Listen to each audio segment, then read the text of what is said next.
Assalamualaikum, apa kabar Ananda semua? Sekarang kita akan membahas mengenai protista. Hayo, siapa di antara anak-anak ibu yang suka minum es rumput laut? Wah, segar rasanya ya. Sesuai dengan namanya, es rumput laut, bahan utamanya adalah rumput laut.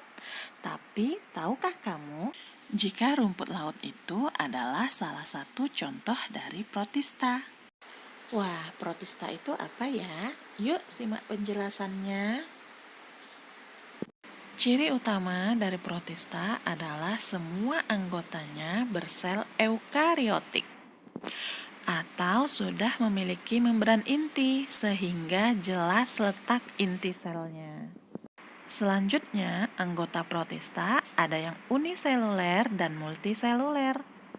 Protista dapat kita jumpai di seluruh perairan, tempat lembab, bahkan di tubuh makhluk hidup. Cara reproduksi protista bisa dilakukan secara seksual dan aseksual. Secara seksual dilakukan dengan cara peleburan gamet jantan dan gamet betina, sementara untuk yang uniseluler dilakukan secara konjugasi. Sementara untuk protista uniseluler, reproduksi aseksualnya dengan cara membelah diri atau pembentukan tunas. Untuk protista multiseluler, reproduksi aseksualnya dilakukan dengan cara fragmentasi.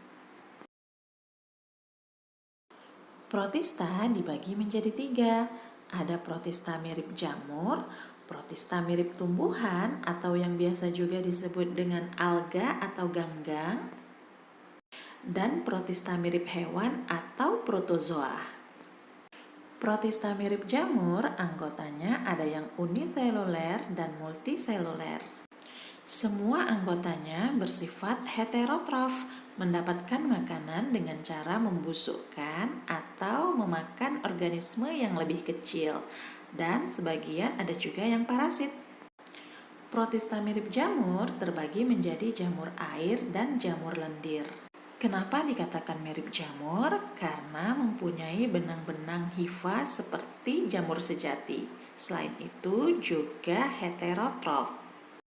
Kenapa tidak dimasukkan ke kingdom fungi? Karena cara reproduksi protista mirip jamur berbeda dengan fungi pada umumnya. Ini adalah Fusarium polycephalum, contoh protista mirip jamur dari golongan jamur lendir. Selanjutnya ada protista mirip tumbuhan, di mana anggotanya ada yang uniseluler dan multiseluler. Protista mirip tumbuhan bersifat autotrof karena semuanya bisa melakukan fotosintesis, juga tidak memiliki alat gerak. Protista mirip tumbuhan atau yang biasa disebut alga terbagi menjadi 7 berdasarkan pigmen warna yang dikandung. Kenapa dikatakan mirip tumbuhan? Karena bersifat autotrof dan tidak memiliki alat gerak. Lalu, kenapa tidak bisa digolongkan ke plantae? Karena struktur tubuhnya yang belum bisa dibedakan mana bagian akar, batang, dan daun seperti tumbuhan pada umumnya. Ini adalah contoh protista mirip tumbuhan. Yap, rumput laut. Rumput laut termasuk protista mirip tumbuhan yang multiseluler ya. Selanjutnya ada protista mirip hewan, di mana semua anggotanya uniseluler dan heterotrof, juga memiliki alat gerak ya. Protista mirip hewan dapat ditemukan bebas di perairan maupun parasit pada tubuh makhluk hidup. Protista mirip hewan atau yang biasa disebut dengan protozoa dibagi menjadi 4 berdasarkan alat geraknya.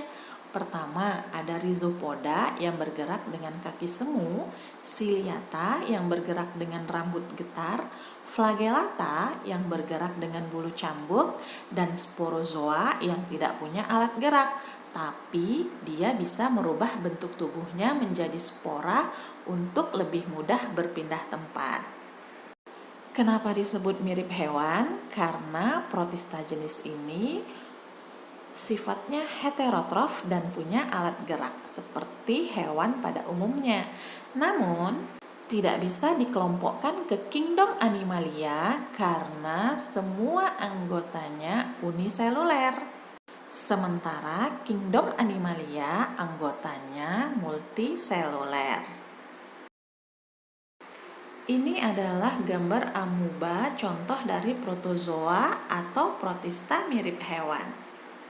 Lalu, apa sih peran protista bagi kehidupan makhluk hidup?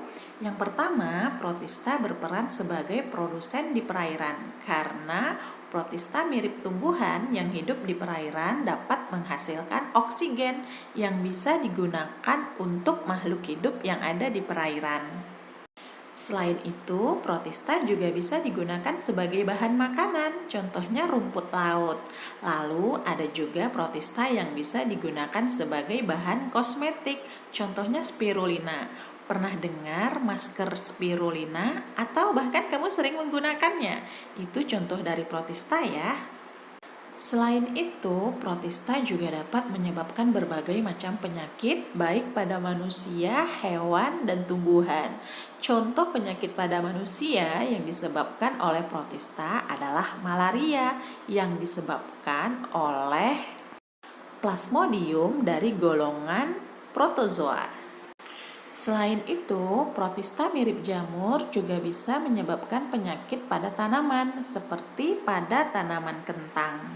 Bahkan protista mirip jamur juga bisa menjadi parasit bagi hewan ya, misalnya pada insang ikan. Nah, demikian saja pembahasan kita tentang protista. Semoga bermanfaat. Sampai jumpa lain waktu. Terima kasih. Assalamualaikum.